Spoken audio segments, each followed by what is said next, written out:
Ok, salut tout le monde. On est parti pour un nouvel épisode du speedrun. On a les blancs, il va jouer E4 bien sûr. On va voir ce que va faire notre adversaire. E5, cavalier F3.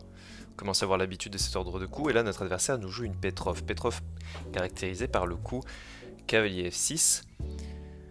Euh, Là-dessus, le meilleur coup, je pense, c'est de venir prendre le pion au centre. Mais nous, on va essayer de venir intelligemment retransposer dans notre écossaise. Et c'est chose faite. Avec ici dans la variante des 4 cavaliers, variante où on a les 4 cavaliers qui sont sortis, on va pouvoir tout de suite placer un pion en D4 et venir attaquer le centre adverse. Alors ici je pense que la prise est un bon coup. Donc là tous les cavaliers contrôlent les cases centrales.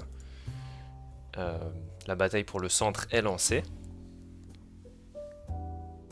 Ici plusieurs coups possibles pour notre adversaire, mais je pense que vraiment le plus logique serait de prendre directement le pion. Ce sur quoi je viendrai reprendre du cavalier F. Et puis ça continue souvent par le clouage du cavalier pour pouvoir mettre une pression sur le pion ici. Voilà ce que fait mon adversaire.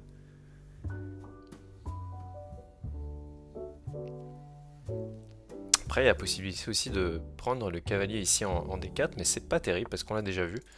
On pourra revenir reprendre de la dame et centraliser notre dame. Donc là notre adversaire joue le bon coup. Il prend du... Enfin il vient clouer notre cavalier ici. Et là j'ai joué assez rapidement mais je pourrais expliquer. Le problème c'est que ici, si on ne fait rien, on perd potentiellement le pion ici en E4. Pourquoi? Parce que le cavalier est cloué et le cavalier c'est le défenseur du pion E4.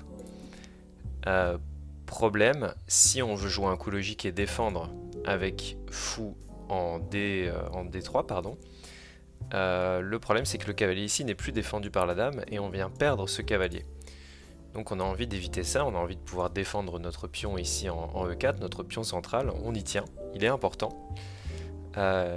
Et pour ce faire, on va d'abord s'enlever le problème en prenant le cavalier ici en C6 et en doublant les pions de notre adversaire. C'est pour ça qu'on prend le cavalier. Pour justement s'enlever ce problème-là, il va devoir reprendre parce que sa dame est attaquée. Ok, donc là il reprend effectivement, il y avait deux possibilités de prise. Il y avait la prise du pion D et la prise du pion B. La prise du pion B est préférable parce qu'on va ramener un pion vers le centre. S'il avait pris ici, on aurait eu l'option d'échanger les dames. Donc là c'est tout à fait logique ce que fait mon adversaire. Et ici, le coup le plus logique, celui que je recommande d'ailleurs, c'est de jouer le fou en D3 pour pouvoir soutenir notre pion. Et ça donne lieu sur une partie assez théorique, une bonne partie, avec des plans de chaque côté, où les noirs vont pouvoir jouer avec la colonne ouverte ici. Certes, ils ont des pions doublés, mais c'est pas très grave. Et nous, en fait, on va jouer une petite sous-ligne que j'apprécie beaucoup et que je suis en train de tester en ce moment. Un petit dame D4. Petit dame D4. Alors, c'est un peu tricky, parce qu'on vient tout de suite attaquer le fou, vous l'avez vu. On met une pression potentiellement sur cette diagonale. On vient tout de suite centraliser la dame et on pose une question à notre adversaire. Qu'est-ce que tu fais? Qu'est-ce que tu joues? Je sais que le meilleur coup ici est dame E7. Est-ce que notre adversaire va le trouver? C'est une ligne plutôt rare, donc je doute qu'il le trouve, mais s'il le trouve, tant mieux. Là, les coups les plus joués, ça va être C5, ça va être la prise du cavalier, ou petit roc même. Ça, ce sont les trois coups les plus joués. Donc on va voir ce que fait un petit peu notre adversaire. De toute façon, le pion ici va devoir être protégé, donc fou D3 est dans l'agenda, ça c'est certain. Ensuite, il y a aussi la possibilité de venir clouer ce cavalier qui est une bonne option. Et là, notre adversaire a vu que son fou était attaqué, et donc il s'empresse de partir. Alors moi, je vois tout de suite un signal faible ici, 2 pièces et un clouage potentiel. Donc je me pose tout de suite la question, tiens, est-ce qu'on peut gagner une pièce en jouant le pion ici?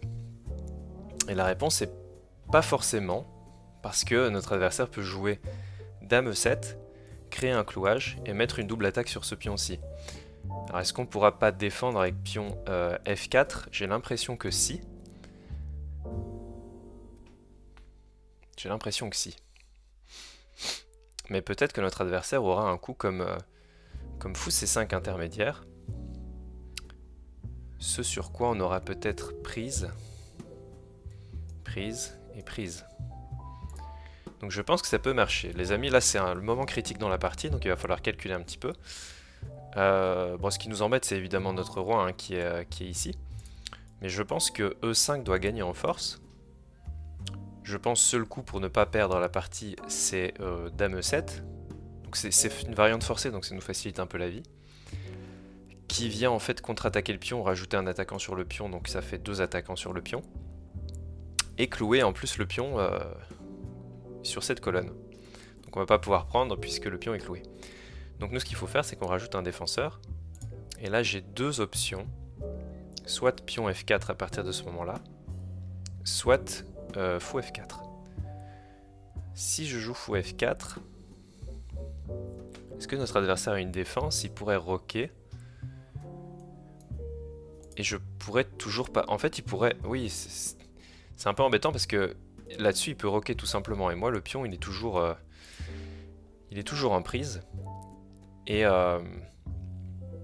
mon roi est embêté. Je pense qu'on va la jouer, parce que ça me paraît très logique de créer cette fourchette. Et là-dessus, j'avais vu que pion F4 était un peu plus strong. Est-ce qu'on ne jouerait pas quand même fou ici, à base de fou ici? Et il s'enlève des problèmes, contre-attaque notre dame. Et on peut plus vraiment rester au contrôle du pion, mais du coup lui non plus, il défend plus le pion.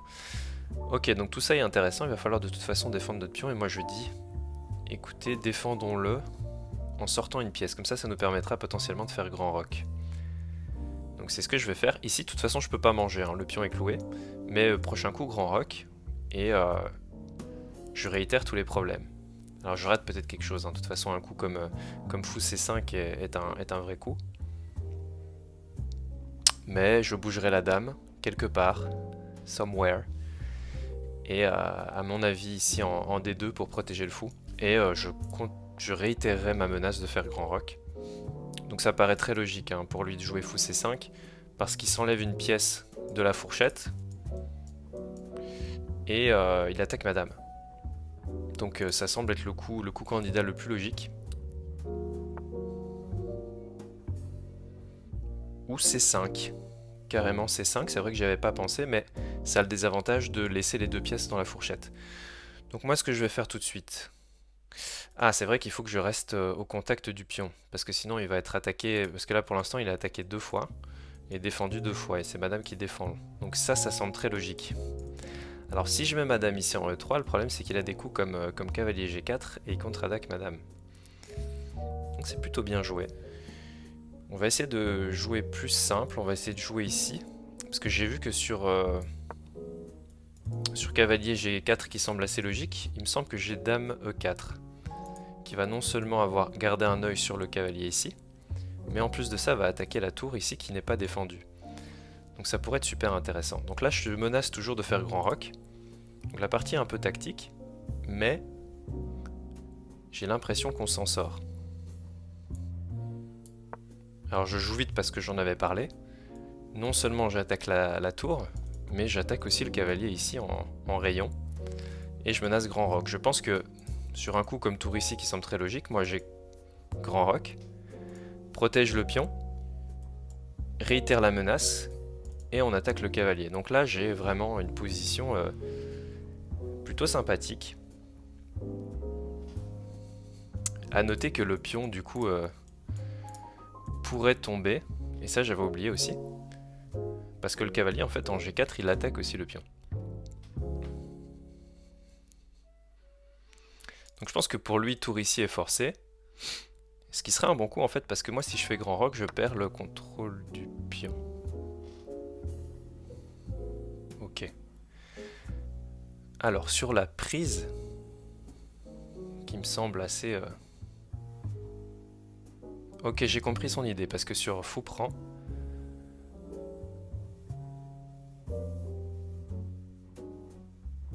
Ok, donc notre adversaire se débrouille plutôt bien parce que sur fou prend, en fait, il a dame prend et avec le clouage, je suis obligé de prendre sa dame. Donc je n'ai pas le temps d'aller prendre sa tour. Et je pense que si je prends sa tour maintenant, il a un coup assez fou comme fou prend C3 double échec. Et moi je vais devoir bouger mon roi. Et là-dessus il pourra enchaîner par cavalier F2 échec et gagner ma tour derrière. Donc je pense que ce serait une erreur de prendre la tour ici. Est-ce que j'ai pas un coup un petit peu filou comme cavalier D5 pour attaquer la dame, attaquer le pion ici? Il aura plus trop d'échecs ici parce que je pourrais prendre. Et donc s'il bouge la dame, là j'aurai toujours la prise ici. Fou prend, dame prend et fou prend. J'ai l'impression que cavalier ici est fort. Bon alors ça, on rentre un peu dans des complications tactiques. Je pense que prise, dame prend, prise, cavalier prend est relativement fort. J'ai une chouette position je pense. Mais j'ai envie de m'amuser un petit peu. On va jouer cavalier D5. Alors c'est peut-être pas les meilleurs coups, hein. Peut-être pas les meilleurs coups. Mais ce sont des variantes un petit peu forcées. Je pense qu'il va jouer un coup comme dame E6. Il y a beaucoup de menaces dans la position. Puis il y a cet alignement hein, qui est pénible aussi avec le roi. Alors quelles sont les options de notre adversaire? Je pense que s'il place sa dame sur une des cases ici, en fait il s'enlève de la protection du roi et donc il continue de se créer un clouage. Et moi j'aurais des coups comme prise dame prend, prise cavalier prend et prise échec, je gagne la tour. Donc faut suivre un petit peu mais plutôt pénible. Et sur un coup comme dame 2, est-ce que j'ai pas finalement la même variante? Et ça gagne en force.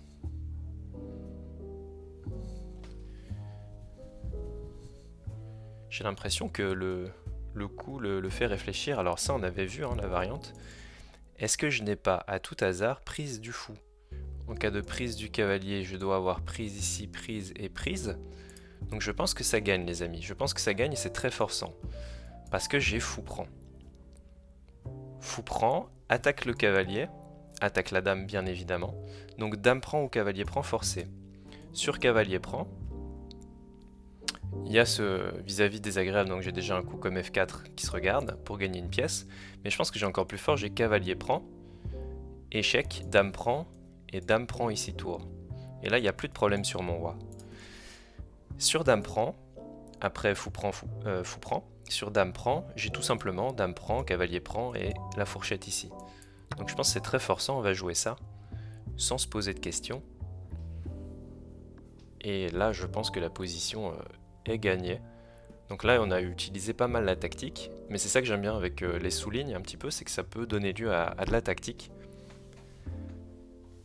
Et l'écossaise nous permet aussi d'ouvrir assez rapidement le centre, d'ouvrir la position et d'obtenir des positions qui deviennent par essence plutôt tactiques. Prise du cavalier, c'est ce qu'on avait prévu.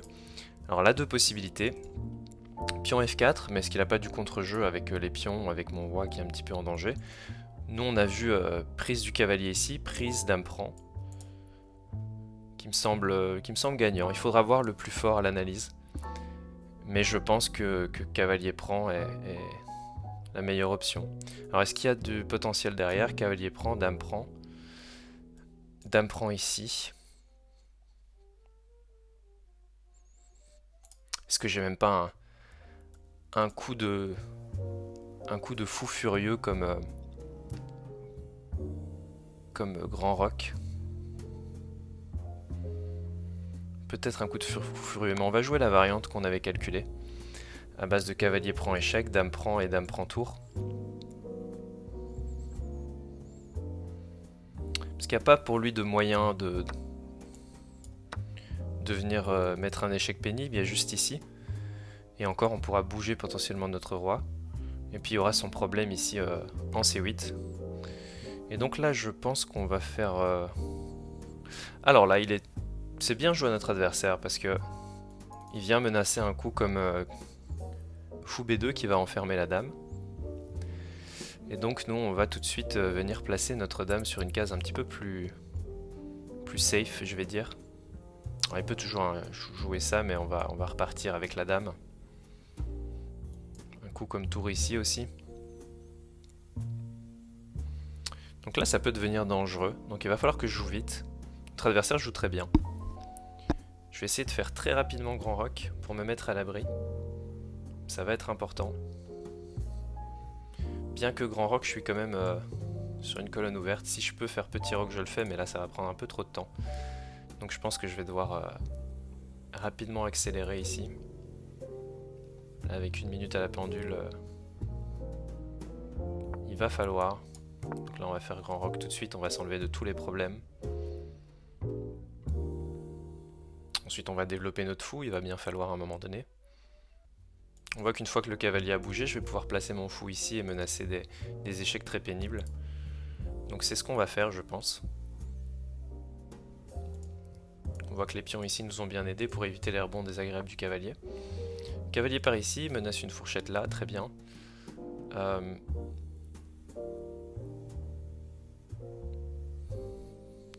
Comment on va faire ?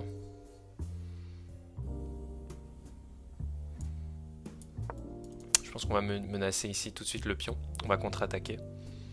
La meilleure défense, c'est l'attaque, comme on dit. On va tout de suite créer une menace sur ce pion F7.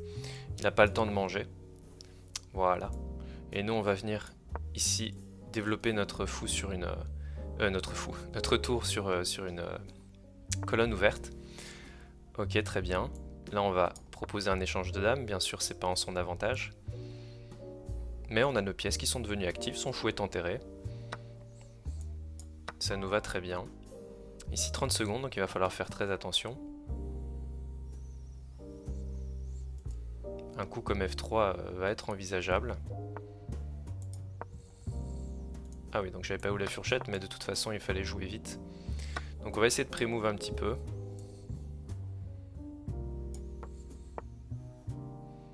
Ça va être important les amis, ça va être très important.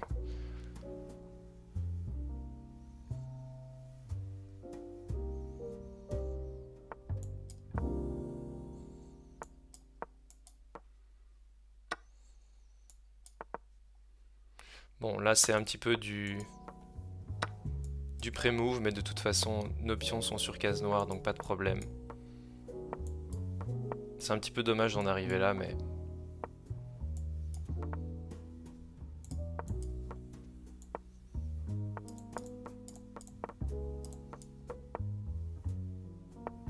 il faut ce qu'il faut les amis.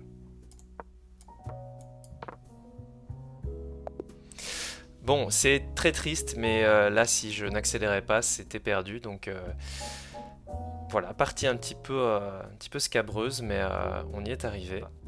Ok, un petit 63.2, donc c'était vraiment... on a raté beaucoup de choses, je pense. C'était une de mes pires parties. Mais écoutez, ça arrive aussi. Et puis ça nous permet d'apprendre. Donc on va tout de suite regarder ce qui n'a pas été dans la partie. Jusque là tout va bien, on a retransposé dans notre écossaise. Donc on voit que tout ça est très toré, que mon adversaire connaissait bien, bravo à lui. On place Notre-Dame, ce qui est un peu une souligne, c'est pas très connu. Et là-dessus, on avait plus fort que la poussée E5 tout de suite. Il fallait pas rusher en fait, parce qu'il y avait toujours ce problème de clouage. Donc je pense qu'on aurait dû plutôt suivre les principes et développer nos pièces. Là-dessus, notre adversaire joue un coup très logique. On vient défendre, ok, on joue le meilleur coup là dans la position précise, et notre adversaire joue C5 et c'est une erreur parce qu'on avait un bon coup, mais je ne sais pas c'était lequel, ok c'était celui-là. Donc on a joué logique, on a trouvé les bons coups, notre adversaire joue ce coup-ci, et là je pensais avoir Dame E4 avec une double attaque, mais en fait j'avais oublié que notre adversaire avec ce coup de cavalier attaquait aussi le pion central, et je devais avoir plus fort, mais j'avais la... oh là là, j'en parlais justement, mais j'avais la prise bêtement parce que je contre-attaquais la dame. Donc surprise, cavalier prend. En fait, j'avais le temps de prendre la dame et il n'y avait pas de problème pour moi. Bon, certes, je perdais la tour ici, mais c'était une ligne assez forcée. Et là-dessus, on était mieux. À la place, j'ai joué ce coup E4 qui me semblait assez logique également. On trouve le meilleur coup, on trouve la ressource aussi de cavalier D5, très bien. Là, notre adversaire joue dame D6 et on trouve la prise du fou. Et là, qu'est-ce qui n'a pas été? Est-ce qu'on avait F4? Oui, on avait F4. Donc là, c'est un gain manqué. Je me suis dit on va aller prendre la tour, mais le problème c'est que je me suis enfermé la dame là-bas. Elle était un petit peu mal placée. Et certes on vient gagner une tour, mais en fait on a perdu un cavalier derrière, donc ça reste un échange finalement de qualité. Enfin on gagne une qualité, mais c'est pas non plus une pièce nette, alors que sur le F4, en fait je pense que j'ai pas voulu m'embêter, mais F4 gagnait littéralement une pièce, et sur la poussée du pion pour contre-attaquer, il fallait juste repartir. Il y avait ce clouage, et voilà, il était obligé de renforcer avec un pion, mais il perdait vraiment une pièce nette. Et nous on se développe, on fait grand rock, et tout allait très bien dans la position, dans le meilleur des mondes. Ok, ça va nous pousser à calculer un petit peu plus loin, là-dessus on a pris la qualité. Et notre adversaire avait bien plus fort que ça. Il pouvait m'enfermer la dame en fait. Ah d'accord, je comprends en fait, le fait d'avoir pris la qualité là-bas aurait pu être bien si madame n'était pas enfermée derrière, il avait une ligne forçante qui enfermait la dame. Très bien, donc ça a été un petit peu dans tous les sens cette partie. Et on finit par trouver les bons coups. Bon après on s'est retrouvé très mal au temps, donc on a évidemment laissé une fourchette en 1. Et là-dessus on perd l'avantage qu'on avait, et puis ça joue n'importe quel, enfin ça joue n'importe quoi. Partie qui était absolument horrible sur la fin. Et écoutez, voilà, il y en aura peut-être des comme ça dans le speedrun.